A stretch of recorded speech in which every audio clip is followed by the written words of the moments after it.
The views and opinions expressed on any program are those of the producers and/or the persons appearing on the program and do not necessarily reflect the views and opinions of FRC Media, Bristol Community College, or the City of Fall River.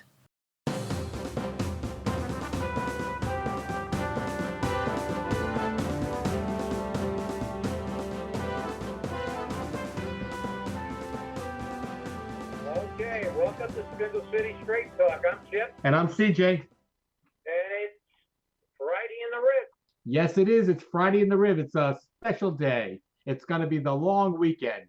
Although Cape Cod is saying that they're not going to make much money this weekend because nothing can be open. It's going to be very interesting. But let me get you the COVID numbers first. Yes. And we'll go from there because I have a few things I want to go over. And it should be interesting.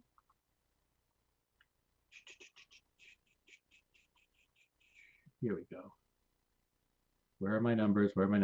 Okay, we're up 25 new cases of COVID in Fall River, bringing it up to 1,078 cases in Fall River. Sadly, we lost 3 more people, bringing our death toll to 25. Statewide, there's 90,084 cases, and Bristol County, there is 6,286 cases. So as you see, the numbers aren't exactly going in our favor, but it is what it is. I'm sure we can work it out as we go along. Well, those new numbers, that almost sounds to me like Wednesday's numbers. Nope, that's Thursday's numbers. Really? Okay. Yep. Yep. All right. Well. So,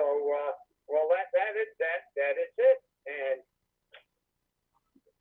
And now there's an announcement from Fall River Government Television that, and I'll read it. Join us for the Fall River COVID-19 and Beyond virtual town hall on Tuesday, May 26th from 6:30 to 8 p.m. Mayor Coogan, along with your state delegation, will share the latest COVID-19 news and updates. Have a question for Mayor Coogan or a member of the state delegation? Email us at frgtv18@gmail.com. This discussion will be broadcast live on FRG TV Channel 18, FRC Media Channel 95, and right here on Facebook. Tuesday, May 26, 6:30 to 8. So if you want to listen to what the mayor and the state delegation have to say, you can listen to them. They'll be on Channel 18, Channel 95, and on Facebook Live. So it should be interesting for some people to watch. It should be a headache for many others. Well, yeah, you're right. And like you said, shovel. And there's a lot of controversy going on now about reopening. I just actually heard a pretty good conversation this morning. Somebody brought up a good point in the discussion about reopening because they're destroying the economy. They talked about the medical aspects that cardiologists and cancer patients are getting their treatments delayed. People with emergency conditions are afraid to go to the emergency room. And a lot of physicians feel there'll be more deaths from that and the other issues than from the COVID virus. Yes, I understand that. I actually saw a news story on that. That hospital, and even locally, hospital for non-COVID related issues, I guess they're down something like 18 or 24%, something like that. So people are actually staying home when they're having a heart attack or when they're having a stroke. And once the damage is done, it's done. So it's very interesting to see how this is scaring people into not receiving treatment. Yeah, and then they went on to make a very good point about the misinformation, information, daily briefings that change and surfaces now as not as big a risk factor. But they said, and it was a rhetorical question, but it does give you a pause to think about this. He said, somebody can't open up an ice cream shop, but these big box stores can have 300 people in there, have an ice cream stand in there. Some of them, I guess, have ice cream stands and other things like that. But they're basically some of these stores actually, Target and some of these other stores actually has everything, markets, retail, yet the small businesses can't open who do the same same thing that they do, and obviously in a smaller space. So you can have 300 people in a place, but now if you're a hairdresser or something like that, you can't open your place. And it's getting to the point where, people are sick of it. And the other factor is that there are no consequences, just like in the city of Fall River. No matter how many times they lie to the council, no matter how many times they misrepresent numbers, no matter how many times the taxpayer gets screwed, 22 windows, Dominion suits, you name it, we got it. No, there are no consequences. There are absolutely no consequences. Look at Cuomo, the governor of New York. You think he'll be tried for murder? For mandating that COVID-19 patients be put into nursing homes? He literally killed hundreds of people with that directive. And because I saw a program on it last night, they said, well, at first they were supposed to be on a separate floor, but then they began to intermingle them with healthy patients. Well, guess what? What rocket scientist figured that you could put in somebody with COVID virus in a space where the average age is 85? And it's a closed space. I mean, they're sharing air circulation. Yeah, where the average age is 85 and everybody's got pre-existing conditions. Right, exactly. And it doesn't make it easy. So, but, here in Massachusetts, well, especially in the South Coast, what they did was they took 2 vacant nursing homes and converted them just to handle COVID patients. And they took a hospital, Morton Hospital, and converted that just to handle COVID patients. Now, that's a smart way of doing it. They've taken all the healthy patients out, or I should say, all the patients who are susceptible that do not have COVID out of the situation and put them in other facilities. So I think that works out better. You're not going to be scheduling it for death. But I mean, while we're talking on that, I want to bring up a couple of things. And I had some conversations with the park board because a sign was posted over at North Park by the Little League organization saying that registration is going to be, I guess, this weekend or coming up on June 1st. And my question is, because the park board said they never issued any permits for the Little Leagues yet.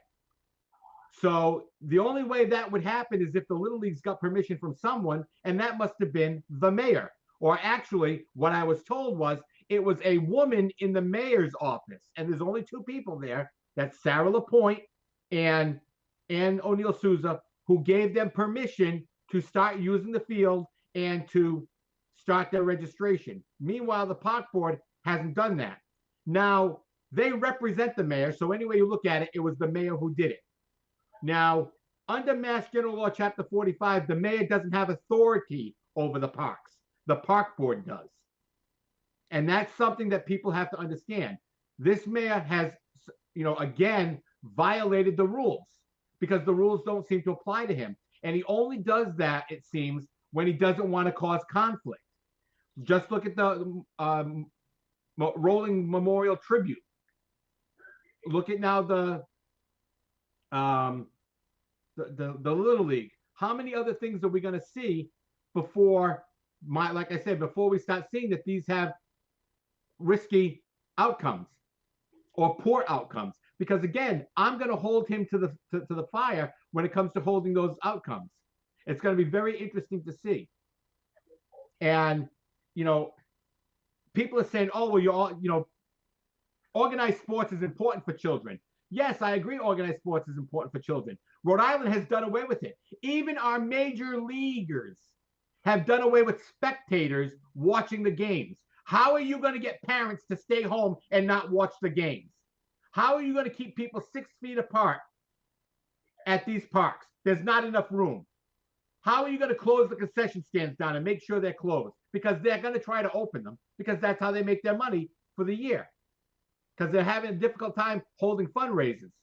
So this is going to be very difficult. So again, the mayor doesn't care about the rules and he's going to do what he wants because he doesn't want to be in a conflict with anyone. Guess what? Grow a set, Mr. Mayor. You got to say no until it's okay to do it.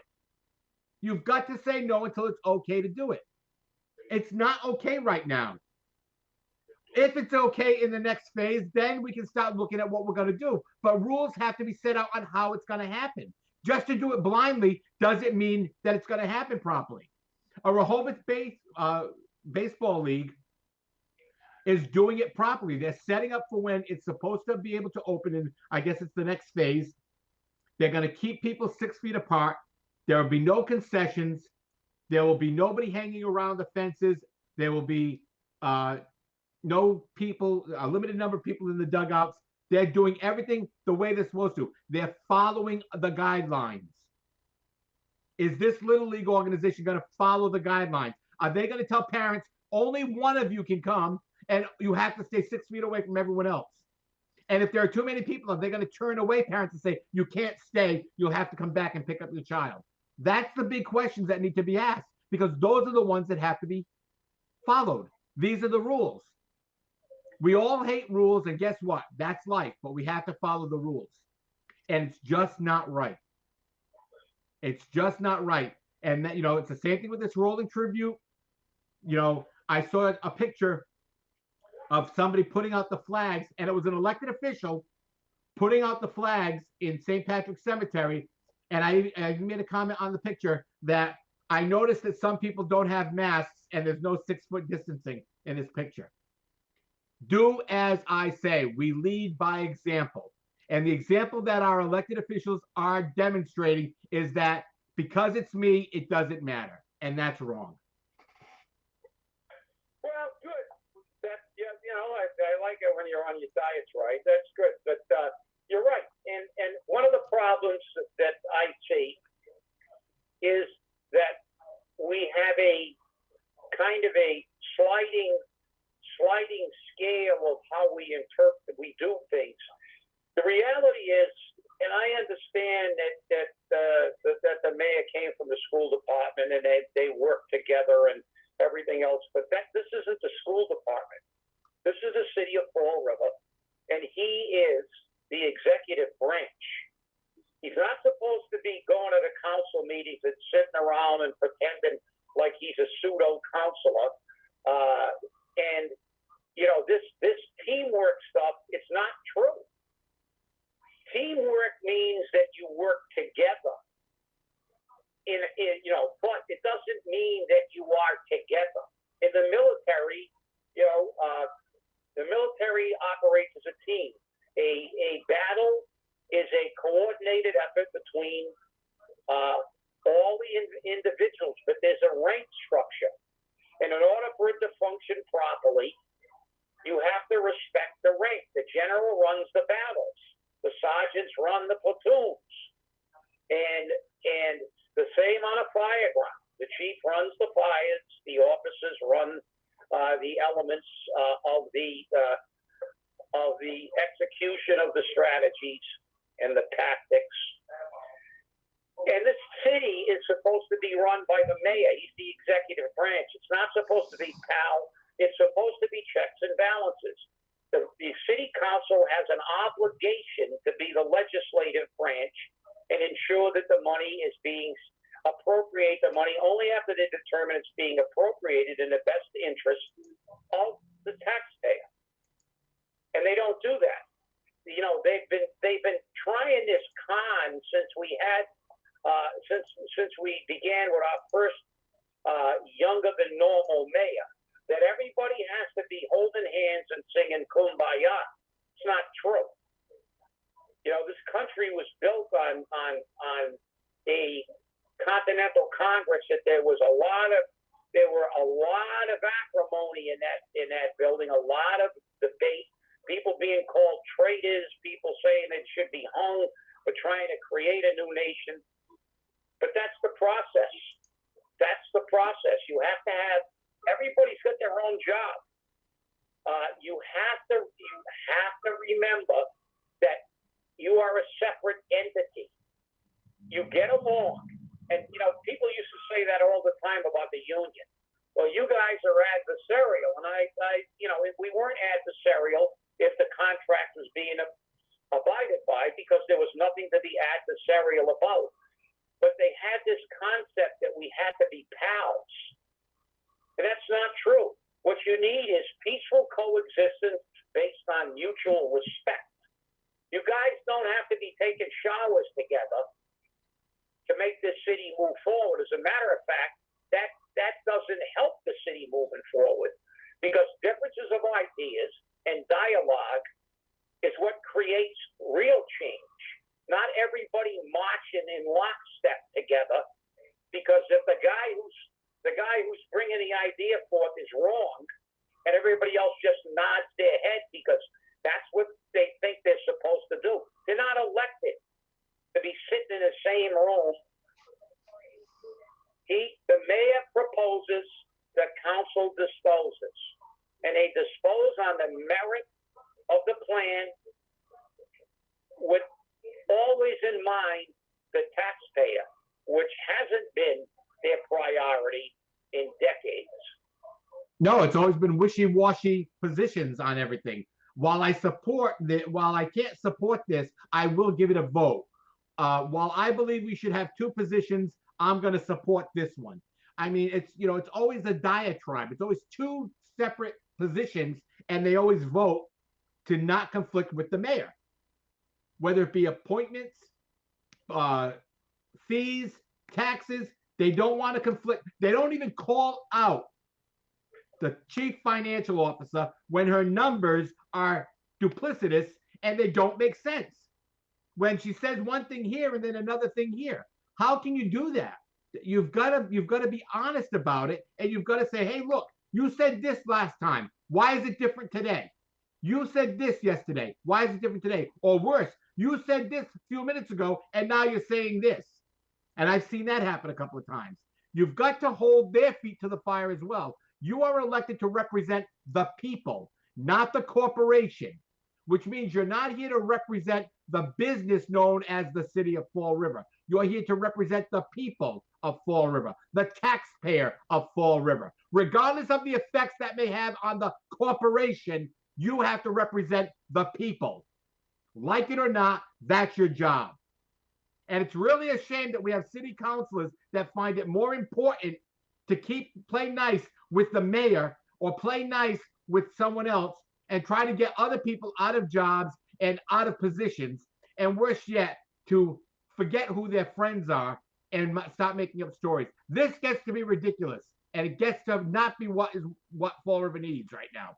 Fall River needs coalitions to work together and to pull together, and that's what has to happen. And we don't have that in Fall River, and that's a shame. Yeah, you're right. And the thing that disturbs me is when they are totally aware of it. I go back to the time that, and I know you remember it, that Kathy Ann went up and said that the money that from the lawsuit that we filed in '91 was not the city; it was the employees paying down their trust fund because we had too much money in the trust fund, which is ridiculous. And I went into the next meeting and I took it, I took the video and I went minute by minute and I corrected everything and said that she was absolutely full of crap. We got a three month holiday, and then we got an $18 premium reduction for the remainder of the year, the other 9 months. And it was predicated on the city screwing up the books. And I left. No counselor asked the question.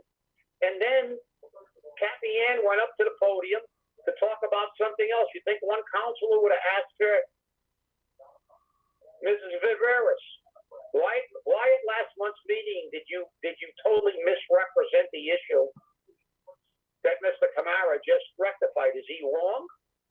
No.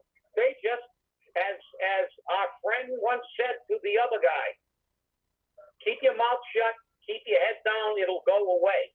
And no matter what it is, they don't ask the questions. Just like the conversation we had on the other show, we can go into a little bit more detail about these enterprise funds and about these water fees. So they have their cake and they're eating it too. Because these enterprise funds, as I said, they're a bunch of crap. Because this is what they've done. Let me draw an analogy here that we can understand. what they're saying is that Fall River, all these little entities, and they create an enterprise fund that said this entity has to fund itself. And then when they run over budget, they say, oh, well, we have to increase the money so they can pay their bills. Well, guess what? That's not true, because they are part of the city of Fall River. The city of Fall River is a living, breathing organism. And it's the city of Fall River that provides us water, that provides us fire and police protection, that provides education for our children. That's what a city is here for, to give us necessary services. That's why we pay our taxes. And it's a unit. It would be like me saying, I'm going to make every little city and every little town in Hawaii a separate unit, and we're going to have an enterprise fund. And then I go, well,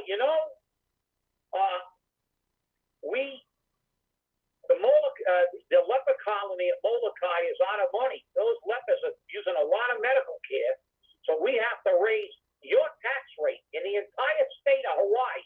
We're going to raise everybody to pay for Molokai, when in fact we can absorb that because we're running under budget. Think about this, people.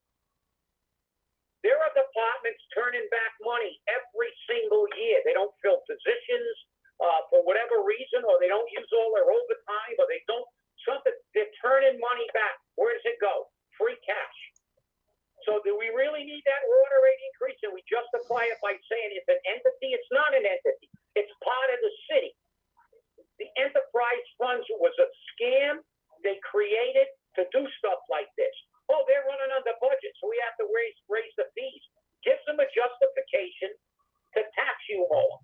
Oh, the water department's running over budget. We've got to raise the water fees. Oh, the building department is running behind in revenue. We got to increase the amount of permits. So they keep just taking your money on both ends. And then at the end of the year, they say, well, if everybody runs under budget, we're still raising you 2.5. Well, maybe if the city council looked at these enterprise funds and said, $1.4 million for the ancillary work like billing, collecting the money, the accounting, the treasurer usage, maybe we should privatize those. Contract them out. Let's see if it costs $1.4 million. No, you know why we don't do that? Because the city needs to take that $1.4 million from water and $1.4 million from sewer and dump it into the general fund, because that's how they got to get money to meet their budgetary needs.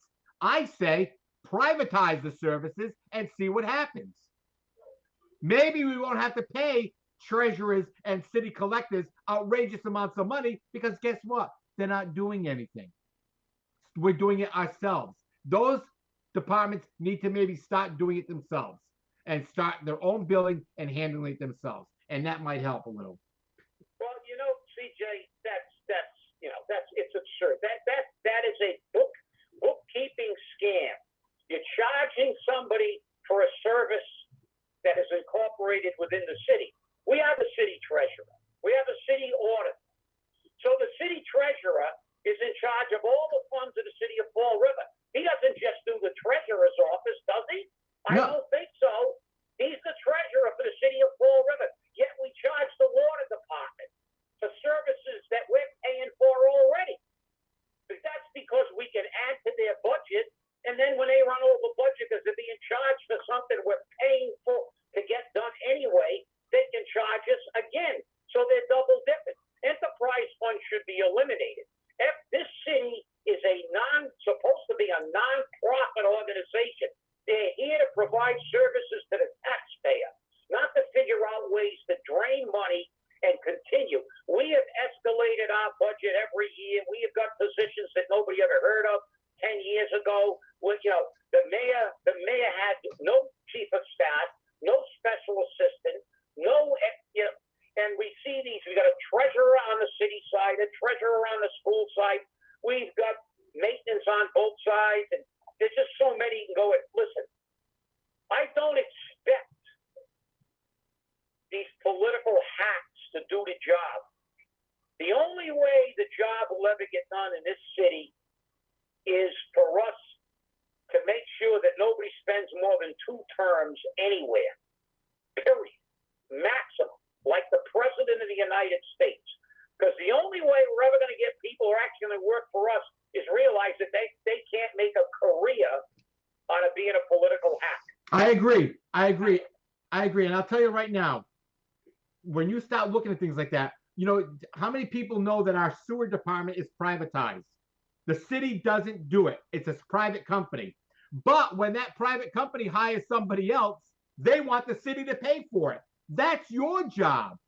I'm sorry if you didn't have that in your bid and you're not getting paid for it, but that's your job. We're not going to be held accountable for the hirings that you do. We're not going to be held accountable for your salaries. That's why we privatized it. So you take on that hit. We're looking for a savings from it, not for more expenses. But that's what happened there. We spent another $100,000 on a guy's job in the sewer department, which doesn't work for Fall River. Now, my question is the city providing health and retirement to the people that work in the sewer department? I'm going to find that out, because I'm going to tell you now, how can we give health and retirement to some people who don't work for the city? That's a big question. Well, you're right. But, you know, the situation is that they don't care. We get back to the old thing that we got to throw these people out. We've really got to throw them out, unless they are the Joan of Arc of the taxpayer. Show me somebody that will vote against every wasted penny, will begin to cut this government, and I might say, well, you might deserve more than 1 term or 2 terms. But the reality is, they never care about that $100,000. They don't care about anything. Because you know why? They got a giant ATM machine, and it's called the People of Fall River. That's right. That's right. As long as that ATM machine's got any money in it, money is no object to them. Money is not an object. They will bemoan the gap. Nobody will ever ask how we got that gap with all the money that we've had. Just like now, they'll be getting that document next week from me, and let's see how many city councilors pay attention. Well, that's the big question. That's going to be the big question. Listen, I have covered this with some councilors that have been there for a very, very long time, but they don't do anything because they're worried about getting something for themselves or somebody they know. And that's who we need to elect. We need to elect somebody to office in the city council and in the mayor's office and in the school committee that don't care about being reelected. They're only going to care about what is going to benefit the Fall River taxpayer. Well, we're down to our last minute here, and I have something I wanted to say before we have to close out. Last night at 9:45, a city resident, Jennifer Botelho, I performed her wedding a few years ago, but she was very helpful during the recall, and she was a wonderful woman. I admired her and respected her a great deal. My heart goes out to her family on their loss. She suffered an aneurysm about a week ago, and she passed away last night at 9:45. So I'm very sorry for the Botelho family, and I hope that they get through this with everything intact for themselves. So rest with the angels, Jennifer. And with that, thanks for watching. Have a great 3-day weekend, and we'll be back on Wednesday.